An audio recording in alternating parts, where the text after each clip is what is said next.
sustainability, but for the transformation of the world and the generation. God has called you for something bigger than you.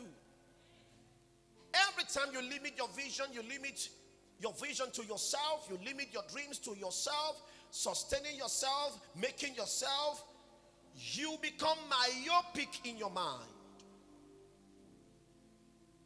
Some of the reasons why businesses in this part of the world has never grown above the individuals is because what triggers its conception was hunger.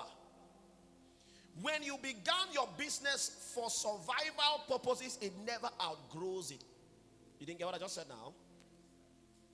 You wonder why your children are never great people? Because you begin to initiate them in that survival spirit. That's why you tell them, just try HND. After you write HND, just find your KPM.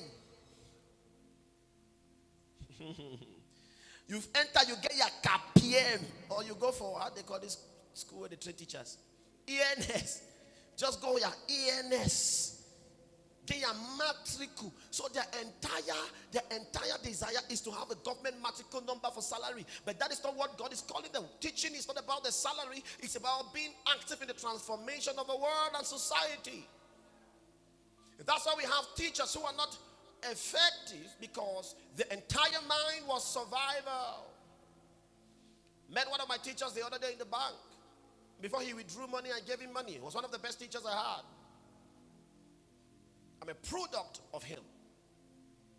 So as a teacher, you got to see beyond your salary and see a generation of children you are called to equip. Patriotism has vanished from the heart of young people. Morality, faith in the future is what you've been called to reinstill in the generation. And you must be aware of that. See, I have to be aware of that.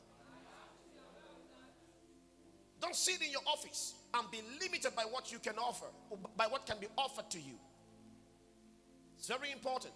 So when your business, when your ministry, your church, as a pastor, you begin a ministry, you begin a church, and the entire goal of the church is what you become. You know, 4 years ago, the Lord told me, he says, if you do not understand leadership properly, you will sacrifice the people you are to sacrifice for. 4 years ago, the Lord told me that. My entire mind was transformed by that one statement from the Lord. He says, if you do not understand what true leadership is, the people I've called you to sacrifice for, you will sacrifice them. And as you constantly increase and you grow, you must be aware. Don't lose sight like David did. The Bible says that David was a man who could sacrifice for sheep. The lion came, he attacked the lion and collected the lamb from the mouth of the lion. The bear came, he killed the bear.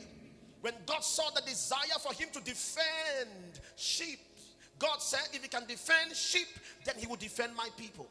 Now this guy, God called him and gave him the responsibility of a king.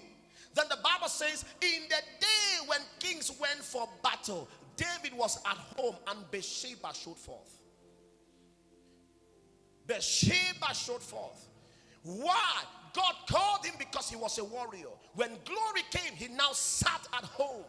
And this is what a lot of us do right now.